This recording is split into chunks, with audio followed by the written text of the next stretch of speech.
கிறிஸ்துவுக்குள் பிரியமானவர்களே, இந்த நாளுக்கான தினசரி தியான வசனம் மத்தேயு எழுதின சுவிசேஷம் 1வது அதிகாரம் 2வது வசனம். மத்தேயு 1:2. Matthew 1:2. ஆபிரகாம் ஈசாக்கை பெற்றான், ஈசாக்கு யாக்கோபை பெற்றான், யாக்கோபு யூதாவையும் அவன் சகோதரரையும் பெற்றான்.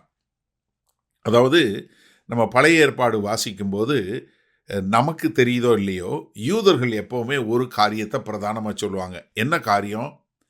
அவர் ஆபிரகாமின் தேவன், ஈசாக்கின் தேவன், யாக்கோவின் தேவன். இந்த 3 முற்பிதாக்கள் என்று சொல்லக்கூடிய இந்த முற்பிதாக்களுடைய தேவன் என்பதை திரும்ப திரும்ப சொல்லக்கூடிய காரியத்தை நம்ம பார்க்க முடியும். அதாவது வேதவசனம் முழுவதும் தேவன் தன்னை பற்றி சொல்லும்போது, நான் யாருடைய தேவன்? ஆபிரகாமுக்கு தேவன். நான் யாருடைய தேவன்? ஈசாக்குக்கு தேவன். நான் யாரோட தேவன்? யாக்கோபுக்கு தேவன்.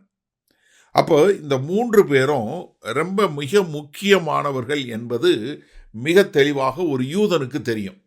அப்போ இயேசு கிறிஸ்துவை பற்றி சொல்லும்போது அவர் வந்த வம்சாவளி யாரு? தேவன் தான் ஆபிரகாமின் தேவன், ஈசாக்கின் தேவன், யாக்கோபின் தேவன் என்று சொல்லுகிற அந்த வம்சாவளியில தான் கர்த்தராகிய இயேசு கிறிஸ்து வந்தாரு. இந்த 3 பேர்லையும் நீங்க அதிகமாக பார்த்தீங்கன்னா, நான் யாக்கோவின் தேவன் என்று சொல்லக்கூடிய பதம் மீதி 2 காட்டிலும் அதிகமாக இருக்கும். ஏன்னா யாக்கோபுக்கு பெயரை மாற்றி இஸ்ரவேல் என்று பெயர் வச்சா கூட அதற்கு பின்பாக அவர் யாக்கோபு இஸ்ரவேலுங்கிற பெயரையும் மாறி மாறி கர்த்தர் உபயோகப்படுத்தக்கூடிய காரியத்தை நம்ம பார்க்க முடியும். இப்போ ஒருத்தருடைய பெயரை மாற்றினார்னா திரும்ப அந்த பெயர் சொல்ல மாட்டார். ஏன்னா நான் இது உதாரணம் என்னன்னா, ஆபிரகாம் சாராய், ஆப்ராம் சாரால் அப்படி இருந்த பெயரை ஆபிரகாம் சாராயின்னு மாற்றினாரு.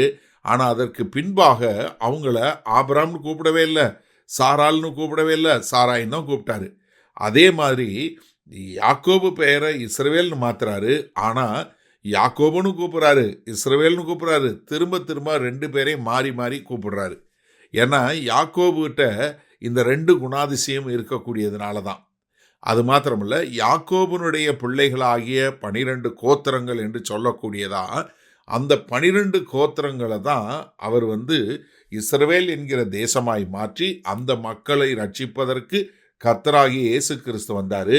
அதுலேயும் யாக்கோபுடைய 10 பிள்ளைகளில் பெயர் எடுக்கும்போது யாரோட பெயர் எடுக்கிறாரு? யூதாவை எடுக்கிறார். யூதாவும் அவன் சகோதரர்களும், அதாவது ஆபிரகாம், ஈசாக்கு, யாக்கோபு, யாக்கோபுக்கு பின்பாக யூதா என்கிற ஒரு பையன் மூலமாக தான், அதாவது மூத்தவன்ல யூதா என்று சொல்லக்கூடிய அவருடைய ஒரு பிள்ளையினுடைய வம்சாவரி வரலாறு எடுக்கிறார். இஸ்ரவேலுங்கிறது 12 கோத்திரங்கள் அடங்கினதாக இருந்தாலும் அவர் எடுக்கிற கோத்திரம் என்ன? யூதா கோத்திரம். யூதா என்றால் என்ன? பிரைஸ், துதி என்று சொல்லக்கூடியதாக. அப்போ ஆண்டவர் யார் மூலமாக வர்றாரு? யூதா மூலமா, ஆபிரகாம், ஈசாக்கு, யாக்கோபு மூலமா. சரி, இந்த நாளில் இந்த வசனத்தை நம்ம எப்படி எடுத்துக்கொள்வது? ஒரு காரியம் எனக்கு ரொம்ப பிடிச்ச காரியம் என்னன்னா, தேவனாகிய கர்த்தர் சொல்லும்போது நான் யாக்கோபின் தேவன் சொல்லுவதற்கு நான் வைக்கப்படலைங்கிறார். யோசிச்சு பாருங்க, யாக்கோபை மாதிரி ஒரு எத்தன் இல்லை. அவர் போய் இன்னொரு பெரிய எத்தன் லாபான்ட்ட மாற்றார், அது வேற விஷயம். ஆனால் யாக்கோபு நிறையா, அவர்கிட்ட நீங்கள் பார்த்தீங்கன்னா அவர் சொல்கிறதுக்கும் அவர் செய்கிறதுக்கும் சம்பந்தமே இருக்காது. தன்னுடைய சொந்த சகோதரன் அண்ணனை என்ன ஒரு பயத்தங்கூழ் கஞ்சிக்காக அவருடைய என்ன பர்த் ரைட் என்று சொல்லக்கூடிய சேஷபுத்திர பாகத்தை விற்க வச்சிருவார் ஒரு கூழுக்கு. அது மாத்திரமில்ல, தன் சொந்த தகப்பன்ட்ட அண்ணன்னு வேஷம் போட்டு போய் அவங்க அம்மா ஐடியா கேட்டு அவங்க அண்ணனுக்குரிய ஆசீர்வாதத்தையும் வாங்கிக்கிடுவார். அப்பாவை ஏமாத்திடுவார். அதற்கு பின்பாக 20 வருஷம் முதல்ல லாபான்ட்டு, அதுக்கப்புறம் லாபான் வீட்டில் 20 வருஷம், 40 வருஷம் அங்கே இருந்து அங்கே லாபான் கூட ஒரே சண்டை போட்டு எல்லாம் பண்ணி கடைசியில் பெரு செல்வந்தனா திரும்பி வரக்கூடிய காரியம் நம்ம திரும்ப திரும்ப அவருடைய வாழ்க்கையில் பார்க்குறோம். நிறையா அவர் விட்டு போவதை. இப்போ இயேசு கிறிஸ்து தான் பூமியில் பிறக்கிறதுக்கு தெரிந்து கொள்ளும்போது யார்? இந்த யாக்கோபு மூலமாக வர்றாரு. அது இந்த யாக்கோபுடைய யார் கூட? யூதாவினுடைய வம்சாவளியில் வரக்கூடியவராய்.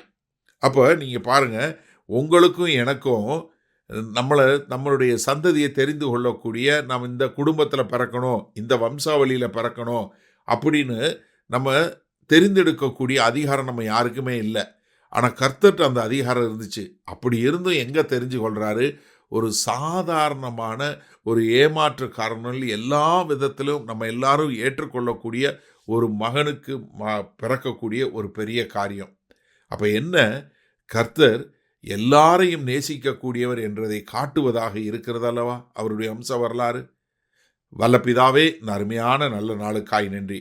இந்த நல்ல நாளிலும் ஆண்டவரே, நீங்கள் யாக்கோபின் பிள்ளை என்று சொல்வதற்கு வெட்கப்படலை.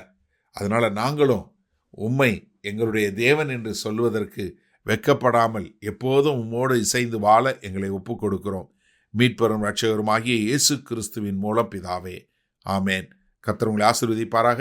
நாம் இன்று மாலை மன்னால சந்திப்போம்.